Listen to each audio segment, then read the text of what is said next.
La trahison d'un mariage, le secret qui a tout changé. Vous êtes sur le point d'assister à un récit d'amour, de trahison et d'un secret bouleversant qui changera tout. N'oubliez pas d'appuyer sur le bouton j'aime pour montrer votre soutien et de vous abonner pour ne pas en manquer une seule miette. Le grand salon du château de Bellefontaine scintillait sous l'éclat des lustres en cristal. Chaque détail avait été méticuleusement arrangé pour ce qui s'annonçait comme le mariage de l'année.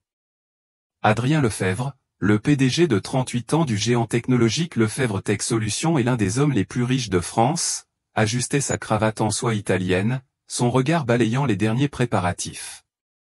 Il avait tout ce qu'un homme pouvait désirer, une fortune multimilliardaire, une réputation sans tache, et dans quelques heures, il épouserait Céleste de Beaumont, l'élégante héritière d'une grande famille de Genève. Cependant, une anxiété indéfectible le rongeait, une sensation qu'il ne parvenait pas à chasser, malgré ses efforts pour projeter un air de calme. Monsieur Lefebvre, les premiers invités commencent à arriver, annonça discrètement son assistant personnel, Philippe, un homme de 50 ans qui était à ses côtés depuis plus d'une décennie. Adrien hocha la tête, ses yeux gris parcourant la liste des invités une dernière fois. 350 personnes triées sur le volet, ministres, ambassadeurs, grands noms de l'industrie et une foule de célébrités. Tous étaient venus célébrer leur union, mais un seul nom sur cette liste comptait réellement pour lui. Et c'était la présence de cette personne qui le remplissait de la plus grande crainte, Émilie Moreau. Son premier amour, sa première passion. La femme avec qui il avait partagé 5 années intenses avant qu'un tragique malentendu ne les sépare à jamais. 8 ans s'étaient écoulés depuis la dernière fois qu'il l'avait vue. 8 longues années durant lesquelles il avait bâti son empire tout en essayant d'oublier le parfum de ses cheveux châtains et le son de son rire cristallin. Pourquoi diable avait-il eu l'idée insensée de l'inviter à son mariage? Peut-être pour se prouver à lui-même qu'il l'avait complètement oublié, ou peut-être par pur masochisme. Il n'en était plus certain. Selon vous, quelle était la véritable raison derrière la décision impulsive d'Adrien d'inviter son ex à son mariage? Laissez vos réflexions dans les commentaires ci-dessous. Les heures passèrent lentement, rythmées par les félicitations effusives des invités et les sourires de circonstance qu'Adrien distribuait avec aisance. Céleste était radieuse dans une robe de mariée sur mesure. Ses cheveux blonds, parfaitement relevés en un chignon complexe, ses bijoux de famille scintillant sous les lumières. Elle était l'incarnation de l'élégance, le type exact de femme qu'un homme de sa stature se devait d'épouser. Pourtant, Adrien ne pouvait s'empêcher de jeter des regards furtifs vers l'entrée, cherchant une silhouette qu'il reconnaîtrait entre mille. « Tu sembles distrait, mon chéri » murmura Céleste, ses bras se glissant sous le sien. Son sourire parfait ne flancha pas, mais il perçut une pointe d'inquiétude dans sa voix. « Tout va bien ?» Adrien força un sourire, caressant doucement sa joue poudrée. « Tout est parfait, mon amour. C'est juste l'émotion du moment. » Mais au fond de lui, il savait qu'il mentait. Rien n'allait bien, et la sensation d'étouffement dans sa poitrine s'intensifiait à chaque minute qui passait. La cérémonie civile dans les jardins du château se déroula sans accroc sous un ciel d'avril dégagé. Un ami proche de la famille, une personnalité politique, fit un discours émouvant sur l'amour et l'engagement. Adrien répondit « Oui, je le veux » d'une voix ferme. Mais ses yeux continuaient de scruter discrètement la foule. Émilie n'était toujours pas là. Peut-être avait-elle décidé de ne pas venir, après tout, ce qui était sans doute préférable. Et pourtant, une partie de lui ne put s'empêcher de ressentir un pincement de déception. Les applaudissements éclatèrent lorsque le maire les déclara mari et femme, et Adrien embrassa Céleste avec toute la tendresse qu'il put rassembler. Les photographes immortalisèrent l'instant qui serait sans aucun doute qualifié de « baiser de l'année » par la presse People, mais son esprit était ailleurs, obsédé par une seule question, était-ce ainsi qu'un homme était censé se sentir le jour de son mariage?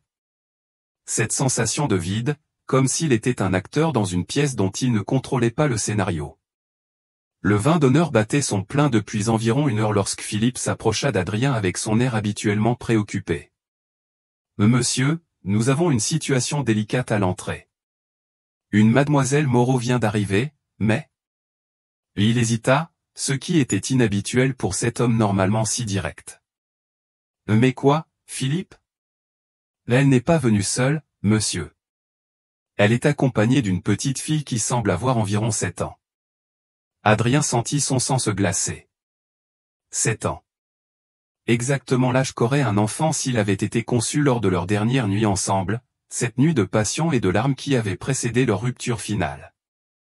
Laissez-les entrer, dit-il, sa voix plus tendue qu'il ne l'aurait voulu. Les Philippe, pas un mot de ceci à qui que ce soit pour l'instant. Son assistant acquiesça et s'éloigna rapidement, laissant Adrien seul avec ses pensées, qui galopaient comme des chevaux emballés. Une fillette de 7 ans. Ce devait être une coïncidence, n'est-ce pas? Émilie lui aurait dit si elle avait une fille. Non, elle ne lui avait plus jamais parlé après cette nuit fatidique. Il avait tenté de la contacter pendant des mois, mais elle avait changé de numéro, déménagé, et avait disparu de sa vie comme si elle n'avait jamais existé. Les minutes qui suivirent parurent une éternité. Adrien continuait de sourire et de serrer des mains, mais son esprit était ailleurs, fixé sur cette révélation qui menaçait de faire voler son monde en éclats. Céleste, heureusement, était occupée avec des amis qui s'extasiaient sur sa robe et ses bijoux, lui laissant un instant pour se ressaisir. Il but son champagne en essayant de paraître détendu, mais ses mains tremblaient légèrement, et il avait la sensation troublante que chaque invité pouvait lire ses pensées sur son visage. C'est alors qu'il la vit. Émilie apparut sur la terrasse, et un instant, le temps sembla s'arrêter. Elle était encore plus belle que dans son souvenir. Ses cheveux châtains tombant librement sur ses épaules, sa robe simple mais élégante soulignant sa silhouette gracieuse. Mais ce qui lui coupa véritablement le souffle, ce fut la petite fille qui lui tenait la main.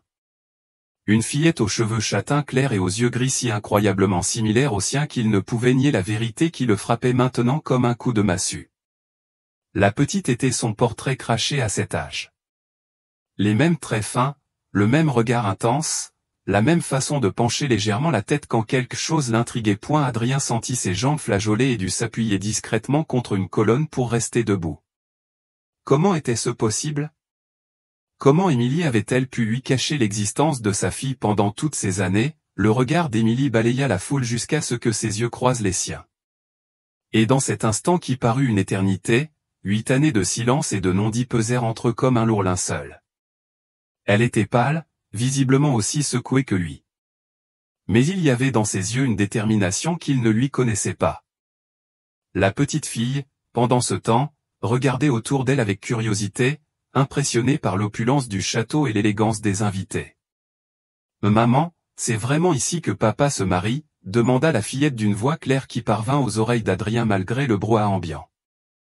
Émilie se pencha et lui murmura quelque chose, mais Adrien avait entendu ce qu'il avait besoin d'entendre. « Papa. » La petite parlait de lui comme de son père, ce qui signifiait qu'Émilie lui avait dit la vérité sur ses origines. Mais alors, pourquoi être venue aujourd'hui? Que voulait-elle, après toutes ces années de silence? Il devait aller lui parler, comprendre ce qui se passait, mais ses pieds semblaient cloués au sol. Comment pourrait-il expliquer à Céleste, le jour de leur mariage, qu'il avait potentiellement une fille de 7 ans avec son ex-fiancé? Comment pourrait-il justifier le fait d'avoir invité cette même ex-fiancée à son mariage sans lui en parler? Il était pris dans un piège qu'il avait lui-même créé, et les conséquences de ses actes s'abattaient soudain sur lui avec une clarté brutale. « Adrien, qui est cette femme qui te regarde de cette façon ?» La voix de Céleste le ramena à la réalité. Sa nouvelle épouse était à ses côtés, son regard perçant fixé sur Émilie et la fillette. Il y avait une pointe de jalousie dans sa voix qu'elle tentait de dissimuler sous une courtoisie mondaine, mais Adrien la connaissait assez bien pour déceler les signes de son mécontentement imminent. « Une vieille connaissance, » répondit-il évasivement, s'efforçant de garder un ton neutre. « Je ne pensais pas qu'elle viendrait. » Céleste haussa un sourcil parfaitement dessiné. Son intuition féminine lui disait que cette « vieille connaissance » était bien plus que ce qu'il était prêt à admettre. « Et la petite te ressemble étonnamment, tu ne trouves pas ?» Adrien sentit une goutte de sueur perler sur son front. Sa femme était loin d'être naïve, et il savait qu'il ne pourrait pas cacher la vérité bien longtemps. Avant qu'il ne puisse répondre, Émilie s'approcha d'eux, tenant toujours la main de sa fille. Chacun de ces pas résonnait dans l'esprit d'Adrien comme un coup de gong, annonçant la confrontation inévitable qu'il redoutait tant. Les invités autour d'eux commencèrent à remarquer la tension palpable, et les conversations se firent plus basses. Les regards devinrent plus curieux. « Bonjour, Adrien, » dit Émilie, sa voix ferme en arrivant à leur hauteur. « Félicitations pour ton mariage. » Son ton était poli mais distant, celui que l'on emploie avec un parfait étranger. Seul le léger tremblement dans sa voix trahissait son émotion. Adrien ouvrit la bouche pour répondre, mais aucun son n'en sortit. Il était hypnotisé par cette femme qu'il avait autrefois aimée plus que tout au monde et qui se tenait maintenant devant lui avec sa fille, bouleversant soudainement son existence. « Bonjour », parvint-il finalement à dire. « Je suis content que tu aies pu venir. » C'était un mensonge. Il n'était pas content, il était terrifié, confus, submergé par un mélange d'émotions qu'il ne parvenait pas à démêler. Céleste se rapprocha, ses bras se glissant possessivement autour du sien, marquant son territoire avec la subtilité d'une lionne protégeant son petit. « Je ne crois pas que nous ayons été présentés, » dit-elle en tendant une main parfaitement manucurée vers Émilie. « Je suis Céleste Lefebvre, l'épouse d'Adrien. » L'emphase qu'elle mit sur le mot « épouse » ne laissait aucun doute sur ses intentions. Émilie serra poliment la main tendue, son sourire ne fléchissant pas une seconde. « Émilie Moreau. Enchanté de vous connaître, Madame Lefebvre. Permettez-moi de vous présenter ma fille, Clara. » La fillette fit une révérence parfaite, comme on le lui avait sans doute appris, et adressa à Céleste un sourire radieux. « Bonjour, madame. Maman a dit que vous étiez très belle, et c'est vrai. » L'innocence de l'enfant contrastait cruellement avec la tension électrique entre les adultes. Céleste ne put s'empêcher de sourire, touché par la spontanéité de la fillette, mais Adrien vit que ses yeux restaient méfiants. « Quel âge as-tu, Clara » demanda Céleste avec une douceur forcée. « J'ai 7 ans et demi, madame. J'aurai 8 ans en décembre. » Adrien ferma les yeux une seconde. Décembre. Exactement 9 mois après cette dernière nuit passée ensemble, cette dernière nuit d'amour avant qu'ils ne se séparent pour toujours. Les mathématiques étaient implacables, et il n'y avait plus aucun doute possible sur la paternité de l'enfant. Le silence qui suivit fut assourdissant. Céleste, qui n'était pas sotte, commençait visiblement à assembler les pièces du puzzle. Son regard passa d'Adrien à Émilie, puis d'Émilie à Clara. Et il pouvait presque voir les rouages de son esprit tourner à plein régime. Quand elle posa enfin les yeux sur son mari, il y avait dans son regard un éclat froid qu'il n'avait jamais vu auparavant. « Adrien, pourrais-tu m'accorder un moment seul à seul » demanda-t-elle d'une voix dangereusement calme. Ce n'était pas vraiment une question, mais un ordre à peine voilé, et tous deux le savaient. Adrien acquiesça, incapable de refuser, même s'il savait que cette conversation serait probablement l'une des plus difficiles de sa vie. « Émilie, si tu nous excuses quelques minutes, » dit-il en se tournant vers son ex-fiancée. « Nous pourrons peut-être parler plus tard. » Émilie hocha la tête, comprenant parfaitement la situation délicate dans laquelle sa seule présence les avait plongés. « Bien sûr. Clara et moi allons voir les jardins en attendant. Ils sont magnifiques. » Elle prit la main de sa fille et s'éloigna avec grâce, laissant derrière elle une traînée de parfum qui transporta instantanément Adrien 8 ans en arrière. Céleste attendit qu'elle soit hors de portée de voix avant de se tourner vers son mari, son masque de grâce mondaine tombant instantanément. « Ne me dis pas que tu ne savais pas » siffla-t-elle entre ses dents serrées, ses yeux bleus lançant des éclairs. « Cet enfant est ton portrait craché, Adrien. Comment as-tu pu me cacher une chose pareille, le jour de notre mariage ?» Sa voix était basse, mais vibrante de colère, et Adrien réalisa qu'il n'avait jamais vu sa femme dans un tel état. « Sincèrement, je ne savais pas, Céleste, » répondit-il d'une voix sourde. « Je te jure que je l'ignorais. Si j'avais su qu'Émilie était enceinte. » Il s'interrompit, incapable de dire ce qu'il aurait fait dans ce cas. Aurait-il épousé Émilie? Aurait-il renoncé à Céleste? Ces questions le torturaient, mais il était trop tard pour y répondre. « Pourquoi l'as-tu invité ?» demanda Céleste, sa voix se brisant légèrement. « Pourquoi as-tu invité ton ex-fiancé à notre mariage sans même m'en parler? Était-ce ton intention de m'humilier devant toute la société ?» Les larmes montèrent à ses yeux, et le cœur d'Adrien se serra. Quelle que soit la complexité de ses sentiments, Céleste ne méritait pas cela. C'était une femme bonne, généreuse et aimante, et elle ne méritait pas de souffrir pour ses erreurs passées. « Ce n'était pas mon intention, » dit-il en essayant de prendre ses mains, mais elle se dégagea brusquement. « Je voulais seulement. » « Je ne sais pas ce que je voulais, Céleste. Peut-être me prouver que je l'avais oublié.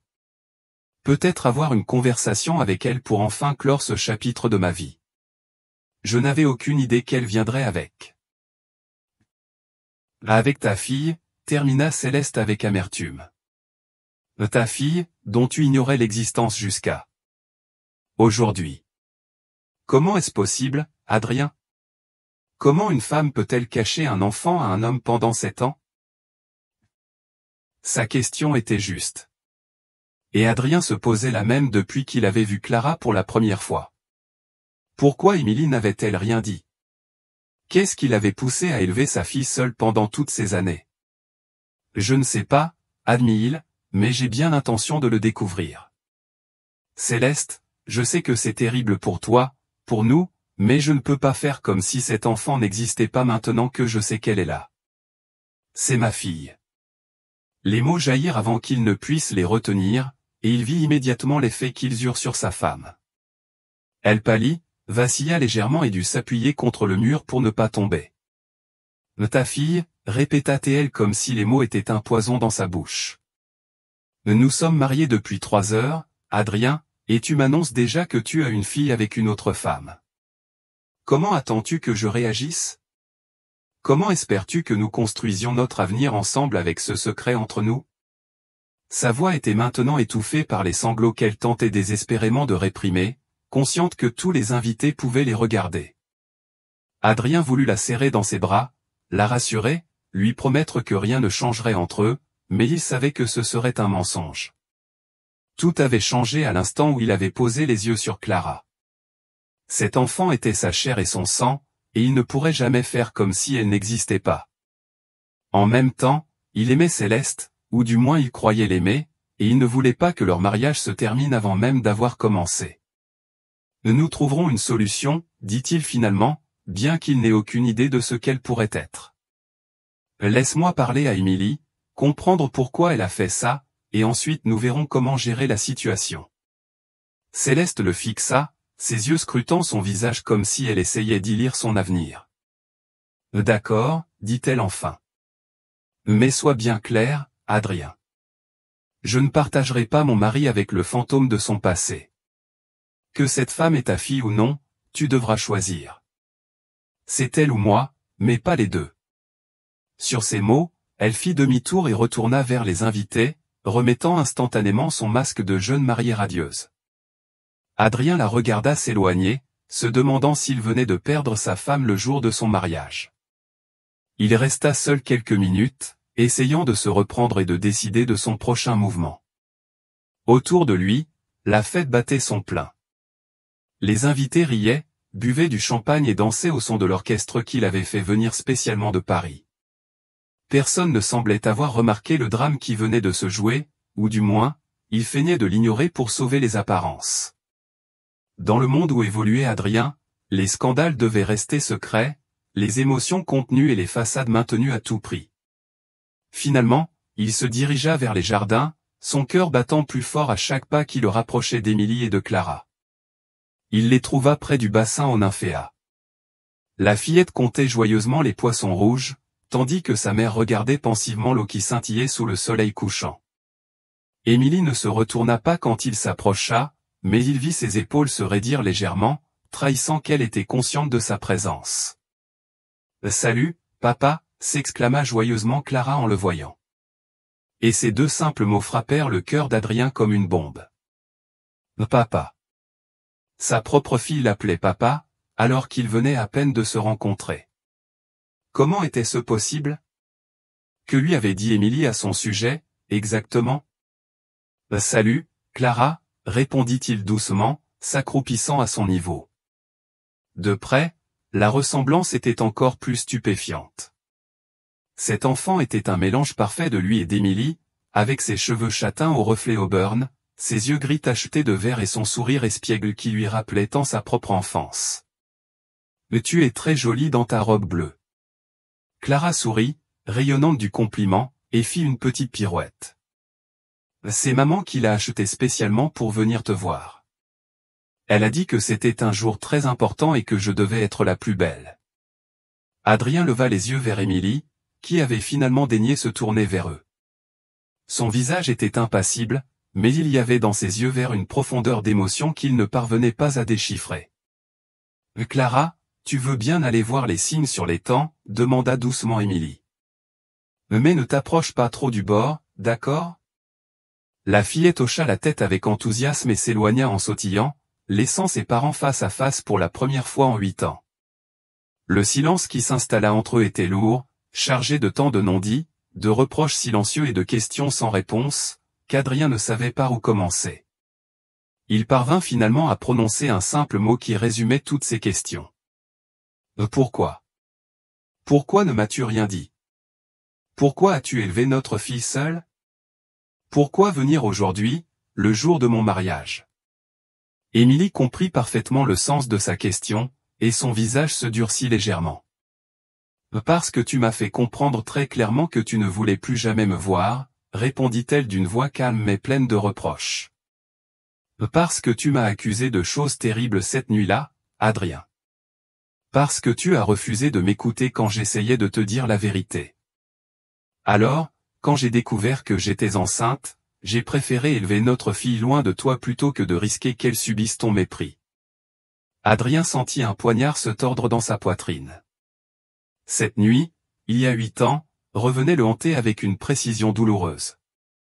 Il s'était disputé à cause d'une photo dans un magazine People, une photo montrant Émilie dans les bras d'un autre homme lors d'un gala de charité. Adrien, aveuglé par la jalousie et l'orgueil, avait refusé d'écouter ses explications, convaincu qu'elle le trompait. Ils avaient fait l'amour une dernière fois dans un mélange de passion et de désespoir. Puis elle était partie le lendemain matin sans un mot, emportant avec elle tous leurs espoirs de bonheur. « Mais tu aurais dû me parler de Clara » insista-t-il. « Quelles que soient nos divergences, j'avais le droit de savoir que j'avais une fille. » Émilie laissa échapper un rire amer qui lui brisa le cœur. « Ah oui ? Et qu'aurais-tu fait, Adrien ? M'aurais-tu épousé par obligation ? Aurais-tu renoncé à ta précieuse carrière, à tes ambitions, à ton style de vie pour être père avec une femme que tu accusais d'infidélité ? Non, je ne crois pas. J'ai préféré te laisser vivre ta vie et construire la mienne avec notre fille. » « Et que lui as-tu dit sur moi ?» demanda-t-il en regardant Clara, qui nourrissait maintenant joyeusement les canards avec des miettes de pain qu'elle avait trouvées. « Elle m'a appelé papa comme si elle me connaissait depuis toujours. » Le regard d'Émilie suivit le sien, et son expression s'adoucit en voyant sa fille. « Je lui ai dit la vérité, Adrien. Que son papa était un homme très important, très occupé, qui ne pouvait pas vivre avec nous, mais qu'il aimait très fort. Je lui ai montré tes photos dans les journaux, je lui ai parlé de tes réussites professionnelles. Je n'ai jamais voulu qu'elle te déteste ou qu'elle pense que tu l'avais volontairement abandonnée. » Cette révélation secoua Adrien plus qu'il ne s'y attendait. Malgré leur rupture douloureuse, Émilie avait préservé son image aux yeux de leur fille. Elle lui avait permis de grandir en aimant un père qu'elle n'avait jamais connu. « Alors, pourquoi maintenant ?» demanda-t-il. « Pourquoi venir aujourd'hui, le jour de mon mariage ? Que veux-tu de moi, Émilie ?»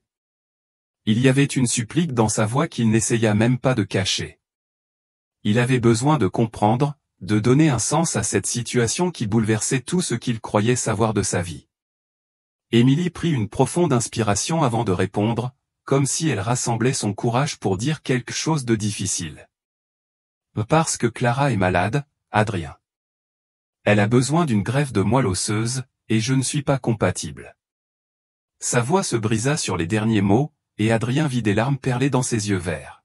« Les médecins disent que ses chances de trouver un donneur compatible augmentent considérablement si un parent proche peut être testé. Tu es son dernier espoir, Adrien. Le monde s'effondra autour de lui. Sa fille, cette magnifique enfant qu'il venait de découvrir, était malade, potentiellement mourante. Et Émilie était venue le voir, non pas pour bouleverser sa vie ou pour se venger de vieilles blessures, mais pour sauver leur fille. Soudain, tout prit un sens différent, sa présence au mariage, sa détermination malgré la situation inconfortable, le courage qu'elle avait dû rassembler pour venir lui demander de l'aide. Quelle maladie, parvint-il à articuler, sa voix n'étant plus qu'un murmure. Une leucémie, répondit Émilie en essuyant discrètement ses larmes. Le diagnostiqué il y a 6 mois. Elle a bien répondu à la chimiothérapie, mais les médecins disent qu'une greffe est nécessaire pour assurer une guérison complète. J'ai épuisé toutes les banques de donneurs en France et en Europe. Tu es son dernier espoir, Adrien. Adrien sentit ses jambes flancher et dut s'asseoir sur le banc de pierre près du bassin. Sa fille était malade. Gravement malade, et il n'en avait même rien su. Pendant qu'il bâtissait son empire et planifiait le mariage de ses rêves, sa fille luttait contre le cancer. La culpabilité l'envahit comme une vague, mêlée à une terreur qu'il n'avait jamais ressentie auparavant. Il était un homme habitué à contrôler chaque aspect de sa vie. Mais là, face à cette révélation, il se sentait complètement impuissant. « Depuis quand le sais-tu » demanda-t-il, la voix rauque. Émilie s'assit à côté de lui, en gardant une distance respectueuse, mais assez proche pour qu'il puisse sentir le parfum familier de sa peau. Le diagnostic est tombé en octobre dernier. Au début, j'espérais qu'un donneur compatible se présenterait, mais les mois passaient. Elle haussa les épaules avec une résignation qui lui brisa le cœur. Les médecins ont insisté pour que je contacte le père biologique. J'ai résisté aussi longtemps que j'ai pu, Adrien, mais je ne peux pas laisser notre fille mourir par orgueil. Le mot « mourir » résonna dans l'esprit d'Adrien comme un glas funèbre. Il regarda Clara, qui riait alors qu'un cygne s'approchait du bord de l'étang, si pleine de vie et d'insouciance qu'il était impossible d'imaginer qu'elle fût malade. Elle ne sait pas à quel point c'est grave, n'est-ce pas? Émilie secoua la tête. Je lui ai dit qu'elle était un peu malade et qu'elle devait prendre des médicaments pour aller mieux, mais elle ne connaît pas tous les détails. Elle a déjà assez souffert avec la chimiothérapie. Je ferai le test, dit Adrien sans une seconde d'hésitation. Demain matin. Non, ce soir s'il le faut. Qui dois-je contacter? Pour la première fois depuis son arrivée, Émilie sourit. Un sourire sincère qui illumina son visage et rappela à Adrien pourquoi il était tombé amoureux d'elle tant d'années auparavant. Merci, murmura-t-elle. Je savais que malgré tout ce qui s'est passé entre nous, tu ne pourrais pas refuser d'aider Clara. C'est ma fille, répondit-il simplement. Et ces 3 mots contenaient toute la détermination du monde. Même si je viens de la rencontrer, c'est ma fille, et je ferai tout ce qui est en mon pouvoir pour la sauver. Il se tourna vers Émilie. Leurs regards se croisèrent pour la première fois depuis qu'ils avaient commencé à parler. Pourquoi as-tu attendu jusqu'à aujourd'hui? Tu aurais pu venir plus tôt, m'expliquer la situation. Émilie détourna le regard, gênée. J'ai essayé de te joindre plusieurs fois. J'ai appelé ton bureau, mais ton assistant disait toujours que tu étais en réunion ou en voyage. J'ai écrit des lettres que je n'ai jamais envoyées. Et puis, j'ai vu l'annonce de ton mariage dans les journaux et je me suis dit que si tu m'invitais, ce serait peut-être un signe que tu étais prêt à m'écouter. Elle eut un petit rire nerveux. Je ne m'attendais pas à ce que tu le fasses vraiment. Moi non plus, admit Adrien. Je ne sais même pas pourquoi je l'ai fait. Peut-être pour me prouver que je l'avais oublié. Ou peut-être que... Il ne termina pas sa phrase, incapable d'avouer qu'au fond de lui, il avait peut-être espéré la revoir. En tout cas, je suis content que tu sois venu, même si les circonstances sont... Il chercha ses mots, compliqués. Clara revint en courant vers eux, les joues rougies par l'air frais du soir. Maman, papa, vous avez vu les signes? Ils sont magnifiques, et il y a des bébés aussi. L'enthousiasme de la fillette était contagieux, et malgré la gravité de la situation, Adrien ne put s'empêcher de sourire. Cet enfant était un rayon de soleil, et l'idée qu'elle puisse être en danger le remplit d'un besoin féroce de la protéger. « Oh oui, ma chérie, nous les avons vus, » répondit Émilie en caressant les cheveux de sa fille. « Clara, tu aimerais passer un moment avec papa? Peut-être que vous pourriez faire connaissance tous les deux. » Clara hocha vigoureusement la tête, les yeux brillants d'excitation. « Oh oui. Tu peux me parler de ton travail, papa? Maman dit que tu construis des choses très importantes. » Le cœur d'Adrien se serra.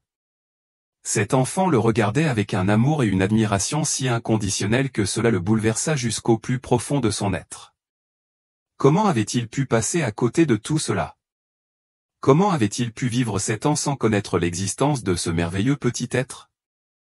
Sa propre chair, son propre sang. « Bien sûr, ma puce, » répondit-il en s'agenouillant devant elle. « Mais d'abord, c'est toi qui vas me dire ce que tu aimes faire. Quels sont tes jeux préférés? Quelle est ta couleur préférée? » Clara se mit à babiller avec enthousiasme, lui racontant qu'elle adorait dessiner, qu'elle prenait des cours de piano, qu'elle aimait les histoires de princesses mais aussi celles de pirates, et que sa couleur préférée était le violet, comme les yeux de sa poupée. Tandis qu'il écoutait sa fille, Adrien sentit une présence derrière lui. Il se retourna et vit Philippe s'approcher avec son expression grave habituelle. « Monsieur, excusez l'interruption, mais Madame Lefebvre vous cherche. Les invités commencent à s'étonner de votre absence. » Le retour brutal à la réalité frappa Adrien comme une gifle. Son mariage, Céleste, ses invités, sa nouvelle vie, tout l'attendait au château. Comment allait-il concilier tout cela avec cette découverte qui changeait tout? « J'arrive dans quelques minutes, Philippe, » répondit-il. Son assistant acquiesça et s'éloigna discrètement, mais Adrien vit bien qu'il avait remarqué l'étonnante ressemblance entre lui et Clara. Philippe était un homme intelligent et discret qui avait géré de nombreuses situations délicates pour son patron au fil des ans, mais celle-ci dépassait tout ce qu'ils avaient jamais rencontré. « Je dois retourner auprès de mes invités, » dit-il à Émilie en se relevant. « Mais il faut que nous parlions, vraiment, de Clara, de son traitement, de ce que nous allons faire maintenant. » Émilie hocha la tête, comprenant parfaitement la situation impossible dans laquelle il se trouvait. « Bien sûr, nous pouvons partir maintenant si tu préfères. Je ne voulais pas interrompre ta soirée plus que nécessaire. »« Non, » dit Adrien plus fermement qu'il ne l'avait prévu. « Non, ne partez pas encore. Clara, tu aimerais voir l'intérieur du château? Il y a de très beaux tableaux et même une bibliothèque avec des livres anciens. » Les yeux de la fillette s'illuminèrent. « Oh oui. Il y a des livres d'histoire? » « Beaucoup, » promit Adrien. « Philippe va te faire visiter pendant que je m'occupe de mes invités, et ensuite nous dînerons tous ensemble. Ça te va? » Émilie parut hésiter. « Adrien, je ne suis pas sûr que ce soit une bonne idée. Ta femme n'avait pas l'air très heureuse de nous voir, et je peux la comprendre. C'est son mariage, après tout. » Mais Adrien avait pris sa décision. Il venait de découvrir qu'il avait une fille, qu'elle était malade, et il n'allait pas la laisser repartir sans prendre le temps de mieux la connaître. « Céleste comprendra, » dit-il, en espérant que ce soit vrai. « Philippe, pourriez-vous préparer 2 couverts supplémentaires pour le dîner et faire visiter le château à mademoiselle Clara? Elle adore les histoires. » Son assistant acquiesça sans poser de questions, habitué de longue date aux demandes inattendues de son patron. « Bien sûr, monsieur. Mademoiselle Clara, si vous voulez bien me suivre. » Clara prit avec confiance la main que Philippe lui tendait, puis se tourna vers Adrien. « Tu viendras nous chercher bientôt, papa? » Cette question innocente lui noua la gorge. « Oui, ma chérie, très bientôt. En attendant, sois sage avec monsieur Girard. » Il regarda sa fille s'éloigner vers le château, sa petite main dans celle de son assistant, et eut l'impression surréaliste de vivre un rêve éveillé. « Adrien, » dit doucement Émilie quand ils furent seuls. « Je sais que c'est beaucoup pour toi. Si tu as besoin de temps pour réfléchir, pour digérer tout ça, je peux comprendre. Clara et moi pouvons retourner à Lyon et revenir quand tu seras prêt à... Non, l'interrompit-il. Non, Émilie. J'ai déjà perdu 7 ans de la vie de ma fille. Je ne veux pas perdre une minute de plus. Il se dirigea vers le château d'un pas décidé, Émilie à ses côtés. Il était temps d'affronter Céleste et ses invités, d'expliquer une situation qu'il ne comprenait pas encore tout à fait lui-même. Mais une chose était sûre, il ne renierait pas sa fille, quelles qu'en soient les conséquences pour son mariage et sa vie sociale. La fête battait encore son plein lorsqu'ils arrivèrent sur la terrasse. L'orchestre jouait une valse entraînante, et plusieurs couples dansaient sous les lampions qui commençaient à briller dans le crépuscule. Adrien chercha Céleste du regard et la trouva en pleine conversation animée avec sa mère et quelques amis, une coupe de champagne à la main. Elle leva les yeux vers lui à son approche, et il vit immédiatement qu'elle avait pleuré, malgré son maquillage soigneusement retouché. « Mesdames, vous nous excuseriez un instant ?» demanda-t-il poliment. « J'aimerais parler à ma femme en privé. » Les amis de Céleste échangèrent des regards entendus mais s'éloignèrent avec tact, laissant les jeunes mariés face à face. Céleste but sa coupe de champagne d'un trait avant de le regarder droit dans les yeux. « Alors, dit-elle simplement. Mais qu'est-ce qu'elle t'a dit pour justifier de t'avoir caché l'existence de ta fille pendant 7 ans ?» Sa voix était calme, trop calme. Et Adrien reconnut les signes d'une de ses colères froides, bien plus redoutables que ses éclats. « Elle ne l'a pas caché par méchanceté, Céleste, dit-il, choisissant ses mots avec soin, conscient que tout ce qu'il dirait pourrait être retenu contre lui. Notre rupture a été très laide. J'ai dit des choses terribles. J'ai refusé de l'écouter. Quand elle a découvert qu'elle était enceinte, elle a préféré élever notre fille seule plutôt que de risquer que je la rejette. » Céleste eut un rire sans joie. « C'est touchant. Et bien sûr, tu lui pardonnes. Tu lui pardonnes de t'avoir privé de ta fille et d'avoir privé ta fille de son père. Mais dis-moi, Adrien, pourquoi est-elle venue aujourd'hui? Que veut-elle? » La perspicacité de sa femme ne le surprenait plus. Céleste avait toujours eu un instinct infaillible pour deviner les motivations cachées des gens. « Clara est malade », avoua-t-il. Il vit immédiatement l'expression de Céleste changer. Elle a une leucémie et a besoin d'une greffe de moelle osseuse. Émilie n'est pas compatible, et elle espère que je le serai. Le silence qui suivit cette révélation fut lourd. Céleste le dévisagea, et il vit une succession d'émotions traverser son visage, la surprise, la compassion, mais aussi une douloureuse résignation. « Ta fille est en train de mourir, dit-elle finalement. Ce n'était pas une question, mais un constat. Et ton ex-petite amie est venue te demander de la sauver, le jour de ton mariage avec une autre femme. » Elle secoua la tête comme si elle ne pouvait croire à la situation. On dirait le scénario d'un mauvais mélodrame. « Céleste, je sais que c'est incroyablement difficile pour toi, pour nous, mais cet enfant. C'est ta fille, termina-t-elle. Oui, Adrien, j'ai compris.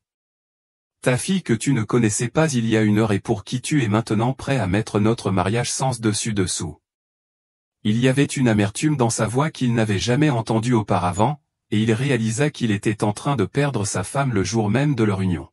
« Ce n'est pas ce que je veux, protesta-t-il. Je veux que notre mariage fonctionne, Céleste, mais je ne peux pas ignorer l'existence de Clara maintenant que je sais qu'elle est là, et je ne peux pas la laisser mourir si j'ai le pouvoir de la sauver. » Céleste le regarda fixement, et il vit des larmes briller dans ses yeux bleus. « Je sais, dit-elle doucement. Et c'est exactement pour ça que je suis en train de te perdre, n'est-ce pas? Parce que tu es un homme bien, Adrien, un homme qui ne pourrait jamais abandonner sa fille, même une qu'il ne connaît pas. Et moi, je ne suis qu'une épouse de quelques heures qui se retrouve soudain en compétition avec une enfant malade et la femme de ta vie. Et Émilie n'est pas la femme de ma vie, protesta Adrien, mais même à ses propres oreilles, ces mots sonnèrent faux. C'est toi que j'ai épousé, Céleste. C'est toi que j'aime. Céleste eut un sourire triste qui lui brisa le cœur. Tu crois que tu m'aimes, Adrien? Mais regarde-toi, depuis qu'elle est arrivée. Tes yeux brillent d'une manière que je n'ai jamais vue.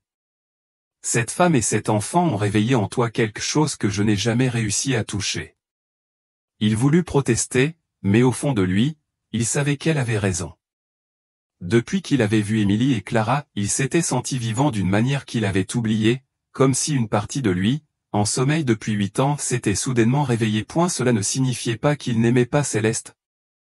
Mais il était forcé d'admettre que ses sentiments n'avaient jamais eu l'intensité brûlante qu'il avait connue avec Émilie.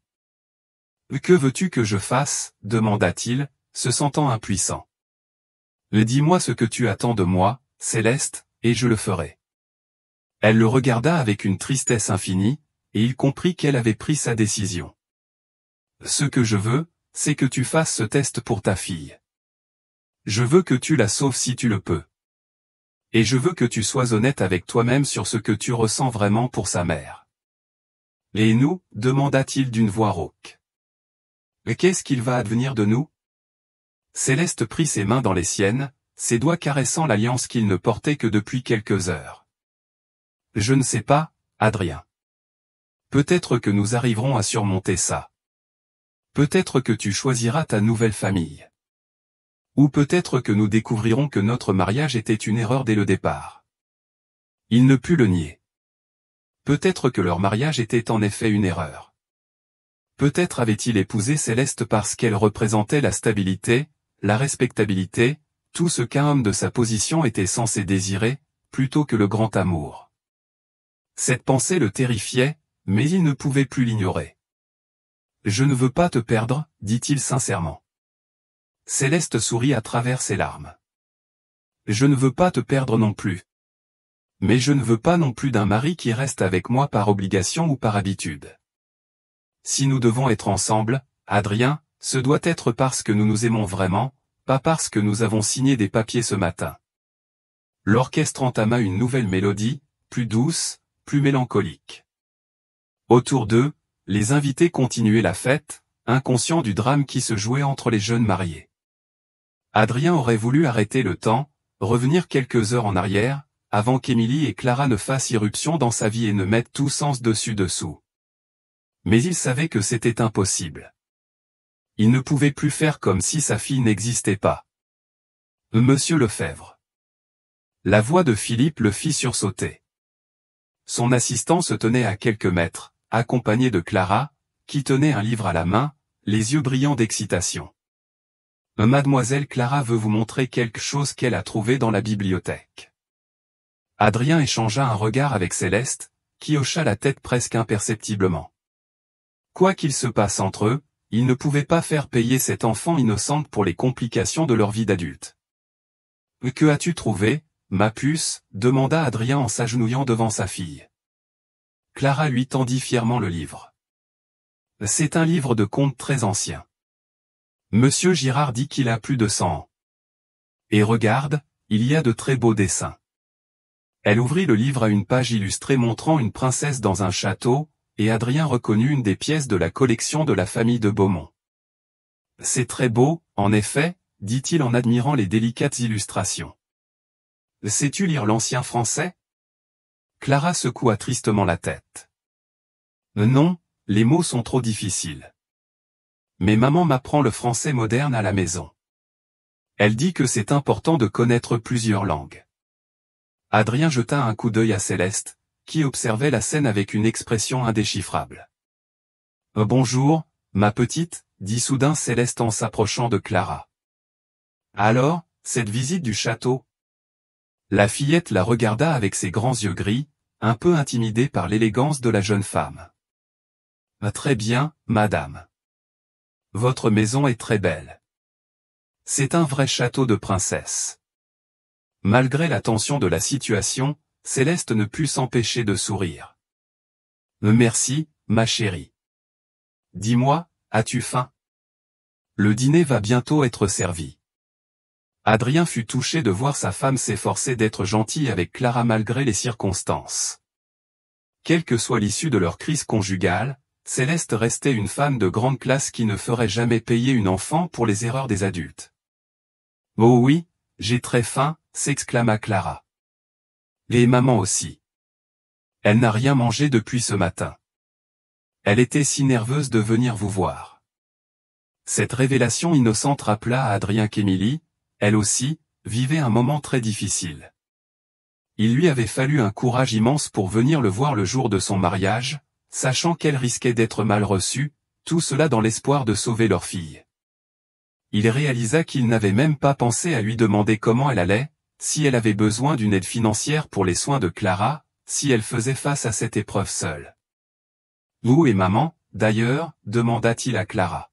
« Là, elle est restée dans la bibliothèque » répondit la fillette. Là, elle regardait les livres, mais elle avait l'air triste. Je crois qu'elle pleurait un peu. Cette information serra le cœur d'Adrien. Émilie pleurait seule dans la bibliothèque pendant qu'il se disputait avec sa femme sur la terrasse. Il devait aller la voir, s'assurer qu'elle allait bien. « Philippe, pourriez-vous emmener Clara dans la salle à manger et lui faire servir quelque chose à grignoter en attendant le dîner » demanda-t-il. « J'aimerais parler à sa mère. » Son assistant acquiesça et tendit la main à l'enfant. « Venez, mademoiselle Clara. Je crois que les chefs ont préparé de délicieux amuse-bouches, et peut-être même un chocolat chaud si vous êtes sage. » Clara applaudit d'excitation et suivit Philippe sans protester, emportant son précieux livre avec elle. Quand elle fut hors de portée de voix, Céleste se tourna vers Adrien. « Va la voir, dit-elle simplement. Cette pauvre femme doit être bouleversée. Je vais m'occuper de nos invités. Il faut bien que quelqu'un joue les hôtesses. » Il y avait une résignation dans sa voix qui fit mal à Adrien, mais aussi une générosité qui lui rappela pourquoi il avait voulu l'épouser. « Céleste » commença-t-il, mais elle l'interrompit d'un geste. « Va, Adrien.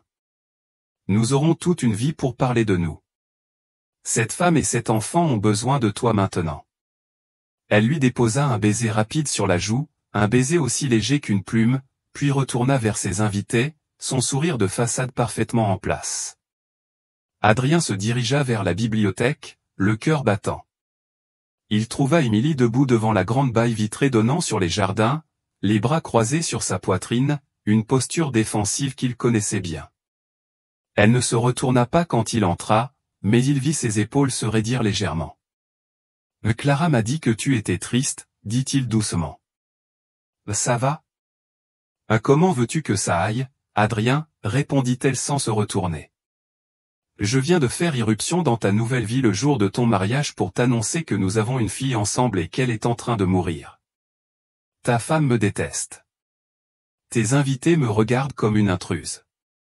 Et toi ? » Elle s'interrompit, sa voix se brisant légèrement. « Toi, tu as l'air complètement perdu. » Il s'approcha d'elle lentement, comme on approcherait un animal blessé. « Je suis perdu, c'est vrai.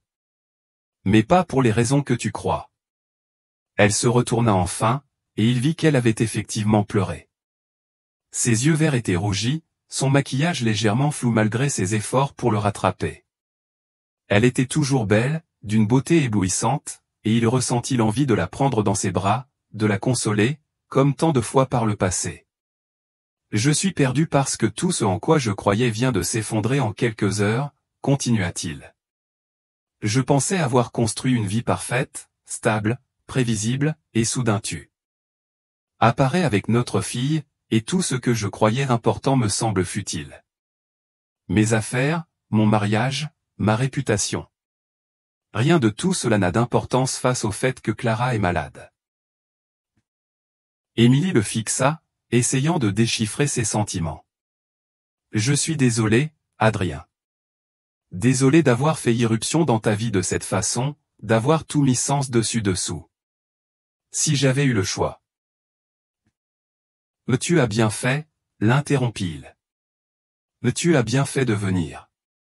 J'ai le droit de connaître ma fille, et elle a le droit d'avoir un père, même si je l'apprends 8 ans trop tard. » 8 ans et demi, corrigea automatiquement Émilie, et ils sourirent tous les deux malgré la gravité de la situation.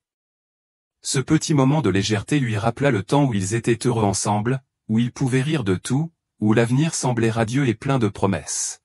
« Parle-moi de sa maladie » demanda-t-il en s'asseyant dans l'un des fauteuils en cuir de la bibliothèque. « Je veux tout savoir. » Depuis quand est-elle malade? Comment l'as-tu découvert? Quels sont les traitements? Le pronostic? Émilie s'assit en face de lui et, pendant la demi-heure qui suivit, elle lui raconta tout. Les premiers symptômes qu'elle avait mis sur le compte de la fatigue scolaire, les tests qui avaient révélé l'horrible vérité, les nuits passées à l'hôpital pendant que Clara subissait la chimiothérapie, la terreur de la perdre qui la réveillait chaque nuit. Adrien écouta en silence, le cœur serré par tout ce qu'Émilie avait dû endurer seule. Comment avait-elle trouvé la force de continuer à travailler, de sourire à sa fille, de lui faire croire que tout irait bien? Il admirait sa force, sa détermination, mais il était aussi rongé par la culpabilité de ne pas avoir été là pour les soutenir. « Pourquoi ne m'as-tu pas contacté plus tôt ?» demanda-t-il quand elle eut fini. « Dès le diagnostic, tu aurais dû m'appeler. Peu importe ce qui s'est passé entre nous, il s'agit de la vie de notre fille. » J'ai essayé, Adrien. Vraiment, j'ai essayé. Mais à chaque fois que je voulais t'appeler, je me souvenais de cette nuit-là, tes accusations, la façon dont tu m'as regardé en me disant que tu ne voulais plus jamais me voir. J'étais en colère, dit-il faiblement. J'étais jaloux et orgueilleux, et j'ai dit des choses que je ne pensais pas vraiment. Émilie esquissa un sourire amer. Tu as cru que je te trompais avec Nicolas Dubois. Tu as refusé d'écouter mes explications. Tu m'as accusé d'être une menteuse et une manipulatrice. Et quand j'ai essayé de te dire que cette photo ne montrait qu'une danse de courtoisie lors d'un gala de charité, tu m'as dit que tu ne voulais plus entendre mes mensonges. Adrien ferma les yeux, se souvenant de cette terrible soirée où sa jalousie avait détruit leur amour. Il était furieux quand il avait découvert cette photo d'Émilie dans les bras de Nicolas Dubois, un homme qu'il détestait depuis leurs années d'université et qui était maintenant son concurrent direct en affaires. Il n'avait pas voulu entendre qu'il s'agissait d'une simple danse protocolaire, que le photographe avait capturé le seul moment où ils avaient été ensemble de toute la soirée. Son orgueil blessé et sa jalousie maladive avaient triomphé de sa raison. J'ai appris la vérité quelques mois plus tard, avoua-t-il d'une voix rauque. C'est Nicolas lui-même qui me l'a dit, en riant, que la photo avait été prise au moment où le protocole exigeait qu'il danse avec toutes les femmes importantes de la soirée. Ça l'amusait que ça ait pu causer des problèmes entre nous. Le souvenir de cette révélation tardive le rongeait encore. Il avait détruit leur amour pour rien, par pure stupidité et orgueil masculin. Mais tu ne m'as jamais contacté pour t'excuser, dit Émilie d'une voix douce mais pleine de reproches. Tu as préféré garder ta fierté plutôt que d'admettre tes erreurs. Adrien rouvrit les yeux et croisa son regard. J'ai essayé, dit-il. Le Dieu sait que j'ai essayé, Émilie. Mais tu avais disparu. Tu avais déménagé, changé de numéro, quitté ton travail. Personne ne savait où tu étais passé. J'ai même engagé un détective privé pour te retrouver. Mais tu semblais avoir effacé toute trace de ton existence. Cette révélation surprit Émilie. Tu as essayé de me retrouver. Pendant des mois, confirma Adrien. J'en suis devenu fou. Je ne dormais plus, je ne mangeais plus. J'étais obsédé par l'idée de te retrouver pour te supplier de me pardonner. Mes proches ont fini par me convaincre qu'il valait mieux arrêter, tourner la page et reconstruire ma vie. Au moment même où j'abandonnais, tu découvrais que tu étais enceinte de ma fille. Émilie resta silencieuse un long moment, digérant cette information. Je ne savais pas, murmura-t-elle finalement. Je pensais que tu avais été soulagé de me voir partir, que tu avais rapidement trouvé quelqu'un d'autre. Il m'a fallu 6 ans pour accepter de sortir avec une autre femme, Émilie, avoua Adrien. Et même là, ma relation avec Céleste est plus un mariage de raison qu'une grande passion. Nos parents respectifs souhaitaient cette union depuis longtemps. Mais tu ne l'aimes pas, demanda Émilie. Et il y avait quelque chose dans sa voix qu'il ne parvenait pas à identifier. De la curiosité? De l'espoir? Je croyais l'aimer, répondit-il honnêtement. Ou plutôt, je me suis convaincu que ce que je ressentais pour elle était de l'amour. Céleste est une femme merveilleuse, intelligente, élégante. Elle serait une épouse parfaite pour n'importe quel homme. Mais Mais, l'encouragea Émilie. Adrien la regarda droit dans les yeux avant de répondre. Mais je ne ressens pas pour elle la même passion que celle que j'ai ressentie pour toi. Voilà la vérité. Le silence qui suivit cet aveu était chargé d'électricité. Émilie avait rougi et détourna le regard, visiblement touchée par ces paroles. Adrien, dit-elle finalement, on ne peut pas revenir en arrière. Il s'est passé trop de choses. Trop d'eau a coulé sous les ponts. Tu es marié maintenant. Et moi. Elle hésita, j'ai appris à vivre sans toi. Il y a quelqu'un dans ta vie, demanda-t-il, redoutant la réponse, mais il devait savoir. Émilie secoua la tête. Non. Comment le pourrais-je? Entre le travail, Clara, et maintenant sa maladie, je n'ai eu ni le temps ni l'énergie pour des relations amoureuses. Et puis, comment expliquer à un homme que ma fille est l'enfant de l'un des célibataires les plus convoités de France? La plupart auraient pris la fuite. Mais tu aurais dû me parler de Clara dès sa naissance, insista Adrien. Peu importe nos problèmes personnels. J'avais le droit de connaître ma fille, et elle avait le droit de connaître son père. Mais tu as raison, admit Émilie. Je le sais maintenant. Mais à l'époque, j'étais jeune. J'étais blessé, terrifié à l'idée d'élever un enfant seul. Je n'avais que 26 ans, Adrien. Elle prit une profonde inspiration. J'ai pris la décision qui me semblait la meilleure à ce moment-là. Avant qu'Adrien ne puisse répondre, la porte de la bibliothèque s'ouvrit et Clara entra en courant, suivie par Philippe, qui semblait légèrement essoufflé. Maman, papa, il faut que vous veniez voir. Il y a des musiciens qui jouent de la harpe et Madame Lefebvre a dit que je pouvais leur demander de jouer ma chanson préférée.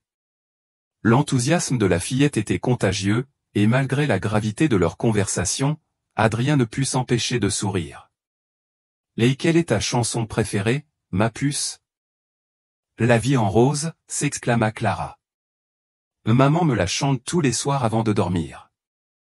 C'est notre chanson spéciale. Adrien jeta un coup d'œil à Émilie, qui avait rougi. Cette chanson avait été la leur aussi, celle qu'ils écoutaient enlacés dans leur petit appartement lyonnais quand ils étaient jeunes et insouciants. C'est une très belle chanson, dit-il, la voix étranglée par l'émotion. Je suis sûr que les musiciens seront ravis de la jouer pour toi. Il prit la main de Clara dans la sienne, toujours émerveillé par la douceur de cette petite main, un mélange parfait de la sienne et de celle d'Émilie. Mais d'abord, si tu rencontrais quelques-uns de mes amis? Il y a des gens très intéressants ce soir. Tous les trois retournèrent sur la terrasse, où la réception battait son plein. Adrien présenta fièrement Clara à quelques invités triés sur le volet, ceux qu'il savait assez discrets pour ne pas répandre de rumeurs dans toute la France dès le lendemain. La fillette charma tout le monde par sa spontanéité et son intelligence, posant des questions pertinentes aux ambassadeurs sur leur pays, complimentant les dames sur leurs robes et écoutant avec fascination les récits des grands noms de l'industrie. Céleste observait la scène de loin, et Adrien vit qu'elle était partagée entre l'admiration pour cet enfant exceptionnel et la douleur de voir son mari si rayonnant de fierté paternelle pour la fille d'une autre femme. Quand leurs regards se croisèrent, elle lui fit un sourire triste mais sincère, et il comprit qu'elle faisait de son mieux pour accepter une situation qui échappait totalement à son contrôle. Le dîner fut servi dans la grande salle à manger du château, une pièce magnifique avec ses boiseries du XVIIe siècle et ses lustres en cristal. Adrien fit asseoir Émilie et Clara à sa table, malgré les regards surpris de certains invités qui se demandaient qui étaient ces mystérieuses convives de dernière minute. Céleste avait insisté pour que Clara soit assise entre elle et Adrien, et elle passa la soirée à s'occuper de la fillette avec une gentillesse qui toucha profondément Adrien. Madame Lefebvre, dit Clara en savourant son dessert, votre château est vraiment magique. C'est comme dans un livre d'histoire. Vous devez vous sentir comme une vraie princesse ici. Céleste sourit, son premier sourire sincère depuis l'arrivée d'Émilie. Merci, ma chérie. Et toi, où habites-tu? Avec maman, répondit Clara. Nous avons un petit appartement à Lyon. Ce n'est pas aussi grand que votre château, mais maman dit que c'est notre petit nid douillet, et nous avons une terrasse avec des fleurs. Ça doit être très joli, dit Céleste poliment. Et qu'est-ce que tu aimes faire quand tu n'es pas à l'école? J'aime dessiner, jouer du piano, lire des contes et j'adore cuisiner avec maman. Elle m'apprend à faire des gâteaux. Clara se tourna vers Adrien. Papa, tu sais cuisiner, toi? La question innocente de sa fille fit sourire Adrien. Pas très bien, j'en ai peur. Je suis meilleur pour commander au restaurant que pour préparer des repas. Je pourrais t'apprendre, offrit Clara avec enthousiasme. Maman dit que je suis doué pour faire des sablés. On pourrait faire des sablés ensemble. L'idée de cuisiner avec sa fille remplit Adrien d'une joie qu'il n'avait jamais ressentie auparavant. Ce serait merveilleux, ma puce. J'adorerais apprendre à faire des sablés avec toi. La soirée se poursuivit dans une atmosphère étrange, un mélange de joie et de tension. Les invités s'amusaient, dansant et riant, célébrant ce qui était censé être l'un des plus beaux jours de la vie d'Adrien. Mais il ne pouvait s'empêcher de penser que ce jour, au contraire, pourrait bien marquer la fin d'une ère. Clara s'était endormie sur un canapé dans le salon, épuisée par toutes les émotions de la journée, et Émilie la veillait avec tendresse. « Elle est adorable », dit Céleste en s'approchant d'Émilie. Les deux femmes étaient seules pour la première fois de la soirée, Adrien étant allé saluer des invités qui partaient. « Vous avez fait un travail merveilleux avec elle. » Émilie regarda sa rivale, surprise par la sincérité de son ton. « Merci, dit-elle simplement. C'est la lumière de ma vie. » Ça se voit, répondit Céleste. Là elle parle de vous avec tant d'amour et d'admiration. Vous devez être une mère extraordinaire. Un silence gêné s'installa entre elles, aucune des deux ne sachant comment aborder la situation dans laquelle elle se trouvait. Ce fut Céleste qui rompit finalement le silence. Puis-je vous poser une question personnelle? Émilie hocha la tête. Êtes-vous toujours amoureuse de lui? La question directe prit Émilie par surprise, qui ne s'attendait pas à une telle franchise. C'est compliqué, répondit-elle finalement. Adrien et moi avons partagé quelque chose de très fort par le passé, mais c'est du passé. Je ne suis pas venu ici pour reconquérir qui que ce soit, Madame Lefebvre. Je suis venu pour sauver ma fille. Notre fille, corrigea doucement Céleste. C'est aussi sa fille, maintenant. Oui, admit Émilie. Et je sais que cela change tout pour vous. Je suis désolé d'avoir fait irruption dans votre vie de cette manière, le jour de votre mariage. Si j'avais eu le choix. Vous avez bien fait, l'interrompit Céleste, reprenant les mots qu'Adrien avait prononcés plus tôt. Cet enfant a besoin de son père, et il a besoin de connaître sa fille, même si cela rend nos vies terriblement compliquées. Émilie étudia le visage de Céleste, essayant de comprendre cette femme qui faisait preuve de tant de grâce face à l'adversité. « Vous l'aimez vraiment ?» dit-elle. Et ce n'était pas une question. Céleste esquissa un sourire triste. « Oui, je l'aime. Mais je commence à réaliser qu'il ne m'aime peut-être pas de la même manière. Ou du moins, pas de la manière dont il vous a aimé, vous. » Cet aveu toucha Émilie, qui n'avait pas imaginé que l'épouse d'Adrien puisse être aussi lucide sur la situation. « Je ne veux pas ruiner votre mariage, dit-elle sincèrement. Je veux juste que Clara ait une chance de survivre. Et si cela signifie qu'Adrien doit faire partie de sa vie, qu'il en soit ainsi. Mais je ne cherche pas à reprendre ma relation avec lui. Trop de choses ont changé. » Céleste la fixa, essayant de discerner la sincérité de ses paroles.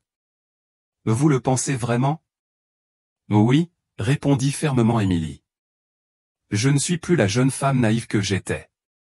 J'ai appris à vivre seule, à être forte pour ma fille.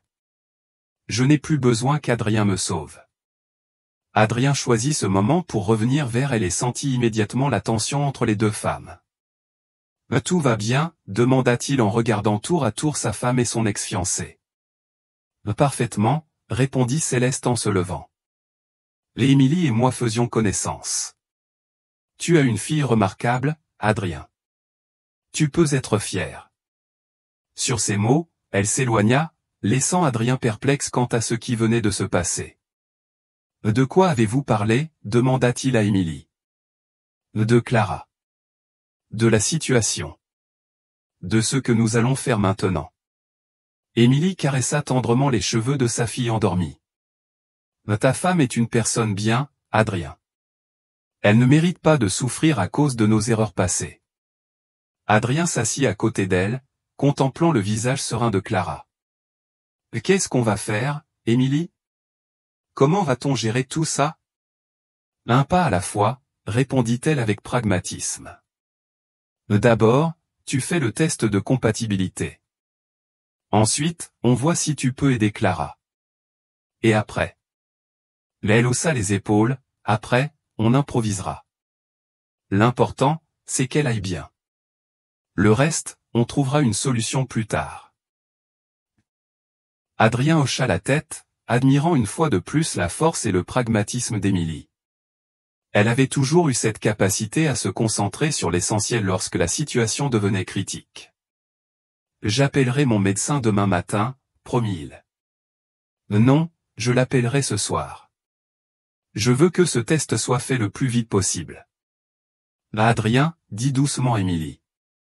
Il faut que tu saches une chose. Même si tu es compatible, il n'y a aucune garantie que la greffe fonctionne. Les médecins parlent de 70% de chances de succès dans le meilleur des cas. Et même si tout se passe bien, Clara aura besoin de mois de rééducation, de suivi médical. Je sais, dit-il. Et je serai là pour tout. Je ne laisserai plus jamais ma fille affronter quoi que ce soit toute seule. La détermination dans sa voix était absolue, et Émilie sentit les larmes lui monter aux yeux. Enfin, après tant d'années, Clara allait avoir un père présent dans sa vie. Quoi qu'il arrive entre Adrien et elle, sa fille ne serait plus seule. Les derniers invités partirent vers 1h du matin, laissant le château dans un silence relatif. Philippe avait fait préparer une suite pour Émilie et Clara, comprenant que leur présence serait nécessaire dans les jours à venir. Clara dormait toujours profondément, épuisée par toutes les émotions de la journée, et Adrien la porta lui-même jusqu'à sa chambre, ému de tenir enfin sa fille dans ses bras. Elle est si légère, murmura-t-il à Émilie en la déposant délicatement dans le lit. C'est normal? Elle a perdu du poids à cause de la maladie? Un peu, admit Émilie en bordant tendrement sa fille. Mais elle va mieux maintenant. La chimiothérapie l'a beaucoup affaiblie, mais depuis qu'elle est en rémission, elle reprend des forces. Adrien observa le visage endormi de Clara, remarquant la pâleur de son teint et les légers cernes sous ses yeux. Sa fille était malade, vraiment malade, et il n'avait pas été là pour la soutenir. Je suis désolé, dit-il soudain, la voix brisée. Tellement désolé de ne pas avoir été là, Émilie. Pour sa naissance, ses premiers pas, ses premiers mots, sa première rentrée des classes, et maintenant pour sa maladie. Quel genre de père suis-je? Émilie posa une main réconfortante sur son bras. Ce n'est pas ta faute, Adrien. Tu ne savais pas qu'elle existait. Et maintenant que tu le sais, tu es là. C'est ça qui compte. Ils restèrent silencieux un moment, à regarder Clara dormir, unis dans leur amour pour cet enfant qu'ils avaient créé ensemble et que la vie avait séparé. Là elle te ressemble quand elle dort, murmura Émilie. Là elle a ton expression sérieuse, comme si elle réfléchissait à des choses importantes, même en rêvant. Adrien sourit, touché par la remarque. Et elle a ta détermination. Ce soir, quand elle voulait à tout prix nourrir les canards, elle m'a rappelé toi quand tu as une idée en tête. Et j'espère qu'elle a aussi ta force pour affronter ce qui l'attend, dit Émilie avec émotion. Là elle va avoir besoin de tout notre courage. Là elle l'aura, promis Adrien. Nous serons forts pour elle. Tous les deux. Le mot « deux » résonna entre eux comme une promesse et une question à la fois. Étaient-ils vraiment capables de former une équipe pour leur fille après tout ce qui s'était passé entre eux? Ils sortirent de la chambre sur la pointe des pieds, laissant la porte entr'ouverte pour entendre Clara si elle se réveillait. Dans le couloir faiblement éclairé du château, ils se retrouvèrent face à face, soudain conscients d'être seuls pour la première fois depuis des heures. L'atmosphère entre eux était chargée d'émotions contradictoires, regrets du passé, espoir pour l'avenir, une attraction mutuelle qu'il n'osait plus s'avouer. Je devrais aller me coucher, dit Émilie, brisant le silence qui devenait gênant. La journée de demain sera longue. Adrien hocha la tête, mais ne fit aucun mouvement pour partir. Émilie, dit-il soudain. Je sais qu'on ne peut pas effacer le passé, mais j'aimerais qu'on puisse être amis. Pour le bien de Clara, mais aussi pour nous. Tu m'as beaucoup manqué. Cet aveu toucha Émilie plus qu'elle ne voulait l'admettre. Mais tu m'as manqué aussi, avoua-t-elle. Plus que je n'aurais voulu. Mais Adrien, tu es marié maintenant. Nous devons être très prudents avec nos sentiments. Clara a besoin que nous soyons équilibrés, pas que nous créions plus de complications. Je sais, dit-il. Mais tu as raison. Mais savoir que tu ne me détestes pas, que nous pourrions peut-être redevenir amis, ça me donne de l'espoir. Bonne nuit, Adrien, dit doucement Émilie en se dirigeant vers sa chambre. Bonne nuit, Émilie, répondit-il en la regardant s'éloigner. Quand elle disparut dans sa chambre, il resta immobile un instant, le cœur battant. Sa vie venait d'être complètement bouleversée, et il ne savait pas encore où elle le mènerait. Mais une chose était sûre, il n'abandonnerait jamais sa fille. Quelles qu'en soient les conséquences. Finalement, il se dirigea vers sa propre chambre, où Céleste l'attendait. Elle était assise devant sa coiffeuse, se démaquillant lentement, méticuleusement. Leurs regards se croisèrent dans le miroir, et Adrien vit toute la fatigue et la tristesse que sa femme avait cachée derrière son sourire de façade toute la soirée. « Ah, comment va-t-elle » demanda Céleste sans se retourner. Là, elle dort. Elle est épuisée par toutes ses émotions. Adrien s'approcha d'elle, hésitant. « Céleste, je sais que cette journée a été terrible pour toi. Je sais que rien de tout ça n'était prévu. »« Léa, ne t'excuse pas » l'interrompit-elle. « Ce n'est pas de ta faute. Cette situation nous dépasse tous. » Elle se tourna enfin vers lui, et il vit qu'elle avait pleuré. « Dis-moi juste une chose, Adrien. Es-tu heureux d'avoir découvert l'existence de ta fille ?» La question était délicate, mais Adrien décida d'être honnête. « Oui, » répondit-il sans hésiter. « Malgré les circonstances, malgré la complexité de la situation, oui, je suis heureux de savoir que Clara existe. Elle est extraordinaire, Céleste. Intelligente, drôle, attachante, curieuse de tout. En quelques heures à peine, elle a complètement conquis mon cœur. Je suis prêt à tout pour la sauver, même à donner ma propre vie s'il le fallait. » Céleste hocha la tête, comme si cette réponse confirmait ce qu'elle savait déjà. « Et que ressens-tu en la revoyant, elle ?» La question était encore plus difficile, et Adrien prit un moment de réflexion avant de répondre. « Je ressens beaucoup de choses, dit-il finalement. De la culpabilité pour la façon dont nous nous sommes séparés. De l'admiration pour la force dont elle a fait preuve en élevant Clara seule. De la gratitude d'être venue me chercher malgré tout ce qui s'est passé entre nous. Et de l'amour, insista Céleste. Ressens-tu encore de l'amour pour elle ? » Adrien ferma les yeux, incapable de soutenir le regard de sa femme. « Je ne sais pas, avoua-t-il. Je croyais l'avoir oubliée, mais la revoir aujourd'hui a réveillé des choses que je pensais enfouies. Mais Céleste, ça ne change rien à mes sentiments pour toi. Tu es ma femme, et je veux que notre mariage fonctionne. Même si elle était libre. Même si elle voulait de toi. » La voix de Céleste était maintenant lourde de douleur, et Adrien réalisa que sa femme souffrait plus qu'elle ne voulait le montrer. « Céleste, s'il te plaît, ne me demande pas de répondre à des questions hypothétiques. La réalité, c'est que tu es ma femme, qu'Émilie a sa propre vie, et que nous devons tous apprendre à coexister pour le bien de Clara. » « Mais tu ne réponds pas à ma question, » insista Céleste. « Parce que tu connais déjà la réponse, n'est-ce pas ? Si cette femme te tendait la main, tu la prendrais sans hésiter. Tu renoncerais à moi, à notre mariage, à tout ce que nous avons construit ensemble. » Sa voix se brisa sur les derniers mots, et le cœur d'Adrien se serra. Il ne voulait pas blesser Céleste, mais il ne pouvait pas non plus lui mentir. Je ne sais pas ce que je ferai, dit-il sincèrement. Tout ça est trop nouveau, trop bouleversant. J'ai besoin de temps pour comprendre ce que je ressens, pour clarifier mes sentiments. Mais Céleste, je te promets une chose, je serai honnête avec toi si mes sentiments changent. Si je réalise que je ne peux pas être le mari que tu mérites, je te le dirai. Tu ne mérites pas qu'on te mente ou qu'on reste avec toi par pitié. Elle le fixa, et il vit une succession d'émotions passer dans ses yeux, la douleur, la colère, la résignation. Mais aussi une forme de respect pour son honnêteté. C'est tout ce que je peux demander, dit-elle finalement.